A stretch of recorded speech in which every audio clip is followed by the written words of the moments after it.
Coming to you from the United States of America. Founded to be the new Atlantis by the founders. Now occupied by globalist forces of Satanism. Broadcasting worldwide. From the former great state of Texas, now deep in occupied FEMA Region 6. We've got an amazing guest coming up. We'll introduce him in the next segment. Just leave it at that. But here is the article. How good is my team? Nico Acosta had this in here, printed within 60 seconds of me asking for it. They're like fast gun drawing in there. With whatever I talk about, they're just Googling it and putting it on screen. I love doing that because that really freaks the globalist out when you can just constantly pull up whatever we're talking about instantly. I'll have like, ABC News here or whatever over the years, and I'll say, and this person called for world government, and that person, and I go, no, you didn't. In seconds, we have it up. Oh, here it is. That's another world government than the one you're talking about. And then at dinner, the ABC News anchor goes, yeah, I know it's all bull. We're just mercenaries. Why are you a mercenary? Why don't you go build your own thing and have your integrity? Don't trade your passion for glory. And then you'll rise to the top. And you won't even want the glory once you get it. Because you already had the honor, which is beyond glory. Glory will fade and pass away. Being honorable and the decisions you make lives on forever through other people. That's why I'm not scared to die. Because my actions, my art, my ideas transcend, just like yours do. That's why the elite are scared of the free human spirit. The dynamic human spirit that refuses to submit. Empowered individuals is what the Pentagon says they're most worried about. Not violent people, but disruptors with disruptive technology, disruptive music, disruptive poetry, disruptive art, disruptive ideas. These are not an elite. A real elite wants to see humanity's wings spread. No, they want us down in the cave while they soar in the sky. They're not even soaring in the sky. They instead perch, only flying a few dozen feet into the air on the dead trees, looking at us down in the pit. And they go and toy with the humans who they've gouged their souls out, their eyes out. And they're just like Helen Keller stumbling around, and the buzzards hop around in victory like a cat playing with a half-dead mouse. Oh, aren't we great? Oh, aren't we powerful? You're pathetic is what you are. You're pit demons. Wanted to add a GD to the front of that, but I didn't do it. But you are damned to hell, and that's not a curse. That's what you are. I'm not even judging you. I can just see you spiritually. You're already in hell. You hadn't figured it out yet. You already crawled in there. Your soul already dropped to the center of it. You're now just a reflection, a tunnel, a vortex, a smelly, giant, blubbering tick just begging to be kicked off a cliff forever. And out of our universe. You'll be with yourselves down there. Now, let's continue. This is George Will, the arrogance, the hatred of the American people, the false bravado, the hubris, the aplomb. If Trump is nominated, the GOP must keep him out of the White House. And then he has 3 paragraphs before he drops the bomb. A convention's sovereign duty is to choose a plausible nominee who has a reasonable chance to win, not to passively affirm the will of a mere plurality of voters recorded episodically in a protracted process. He says there, we decide who can win. We decide as the party chiefs, as the oligarchy. Oh, but there's an episode of people thinking they're voting, and it's protracted, protracted, episodic. I use big words. I'm George Will, and I talk with a real straight monotone as if I'm an intellectual when I'm a fop, a fake, and I bet money on intelligence agency asset. Oh, you have your little badge, don't you, George Will? You're so important. You are a disease on this country and humanity, filth.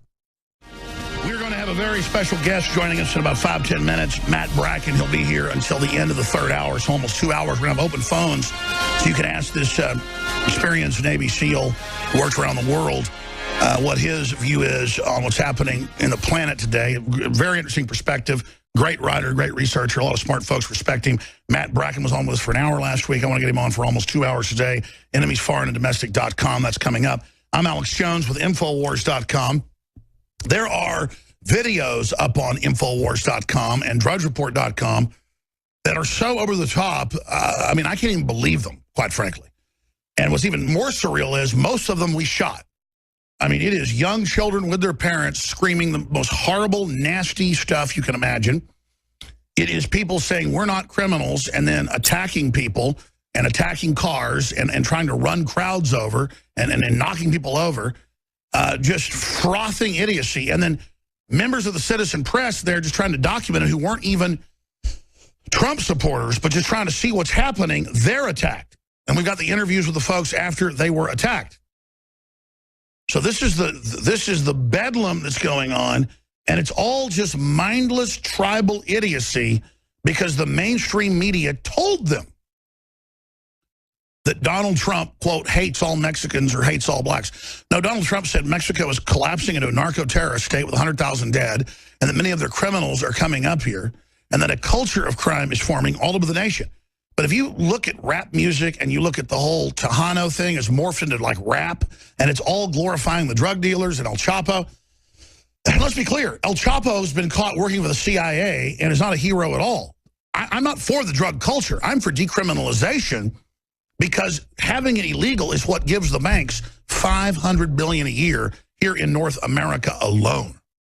$500 billion. And big banks get caught with hundreds of billions in them. Everything from Wachovia to Wells Fargo, oh, little Berkshire Hathaway over there, and nothing gets done. Or in the case of Berkshire Hathaway's banking division, Wells Fargo, and with Wachovia, it was $378 billion laundered over 2 years, and they paid, what was it, $111 million fine. That's like you get caught robbing a bank for $3 million, you pay a $4,000 fine or something. This is the craziness that the system has set up and how dumb they think we are. And if you just joined us, I was reading an opinion piece in the Washington Post by George Will. If Trump is nominated, the GOP must keep him out of the White House. And they say just go ahead and just give it to Hillary. Then he goes on, quote, a convention's sovereign duty is to choose a plausible nominee. I thought the people voted for that. Who has a reasonable chance to win. Oh, you decide. Not to passively affirm the will of a mere plurality, the will of a mere plurality of voters recorded episodically in a protected process. You could teach an entire college course on that arrogant statement. One other you could teach it on is Karl Rove to the New York Times, the Washington Post at a cocktail party in 2005. And they've been 2 years into Iraq, lied about the WMDs, you know, all of it. And they said, but sir, it was lies. It's been. He said, listen, we control reality. We're history's actors now. All you do is repeat what we say the new reality is. We may say the moon's made of cheese tomorrow. You're going to report that. I control reality. You are a minion. And they were so scared of him, they wouldn't even say his name for 3 or 4 years in the press that he was the one that told him that. He didn't even say it off record. He's just walking around with a martini, you know, walking around to the women and going, it's like Richard Pearl was at some of those same cocktail parties, and I've seen it talked about in the press. He'd walk up to the best-looking female reporters. We're talking a 400-pound guy, huge black circles around his eyes, looks like the Penguin. And he'd walk over to women and go, I kill a lot of people. They call me the Prince of Darkness. I'm really powerful. And the women just go, ugh. Hey, buddy, if you're actually killing people, women don't want to hear about it, okay? Do the killing over here and pet their puppies. That's what they like.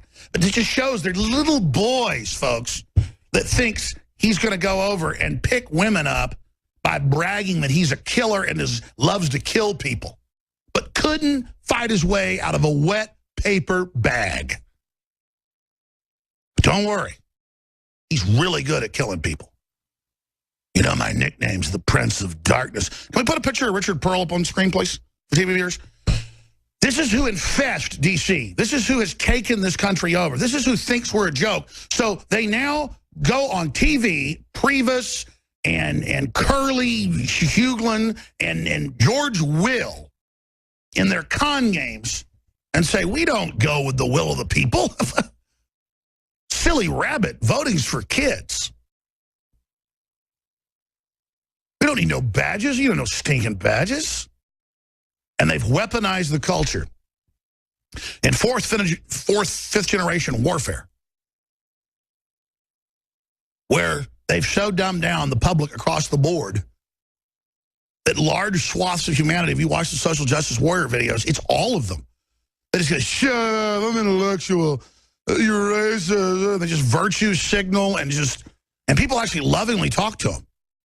Like there was a video we got to cue that up and play that about in California and San Francisco, where this really smart guy, happens to be, black and white, just a human, had to come out because he saw the previous videos of folks beating people up, and they just keep calling him racist just because he's there to cover what's happening. And he's not even really a Trump supporter, but he has to support the free speech. This video's up on Infowars.com. It's very, very important. Because he just so eloquently crystallizes it even better than I could do. Here it is. So why are you out here today?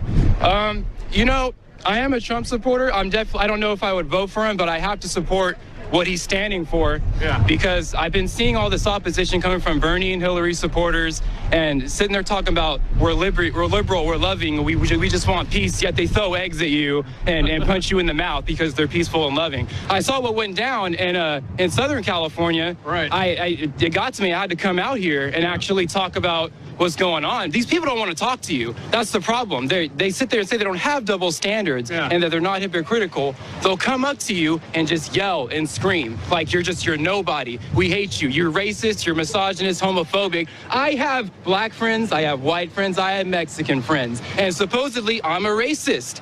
Wow, that's crazy. My family is black. We're all mixed, okay? So it has nothing to do with race. I think Trump is really just trying to get the sovereignty back in America when he's talking about the borders. Like, he's not saying, let's import all Muslims, let's import all Mexicans. He's talking about the drug pushers. He's talking about the criminals. He's talking about them. He's not talking about good people that are going to work every day and paying their bills. And there's just too many of these misconceptions generated by the hype of the mainstream media. And people just kind of buy into it because of the herd mentality. I really urge people to, read Edward Bernays' book on propaganda. When I read that book, blew my mind. Blew my freaking mind, man. That is a Bernie supporter because they love you. That's love right there. You see that?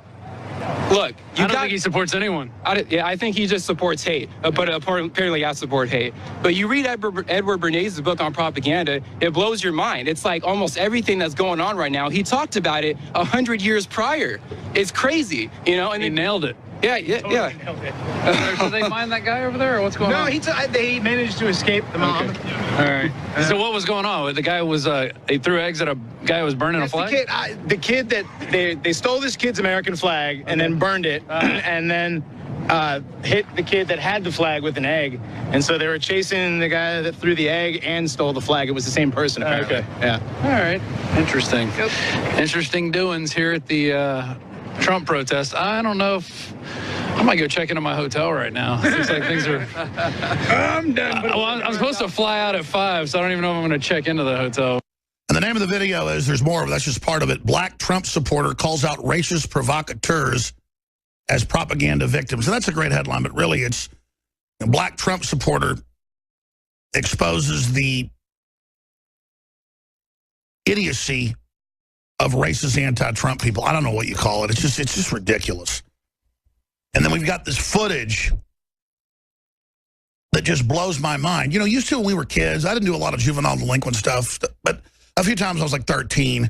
I go with neighborhood kids and run around and smash pumpkins at midnight. And yes, we had a game. I only did it a few times. We throw eggs at police cars on Halloween so the cops would chase us for fun. When the cops caught us one time, it's like, you idiots, go home. Anyways, the cops seemed like he actually thought it was kind of fun and it was a game. I'm looking at it and get shot, I guess. But yes, I've done dumb stuff like that. That's about the worst I did. We'd go paper cheerleaders. I was like 11 or 12, walk a mile to the cheerleader's house and throw toilet paper in the trees. I've done that stuff. But that's kind of what this is, but it's 2.0, where just the media hypes it, then a bunch of idiot teenagers and people just go out and act like total morons.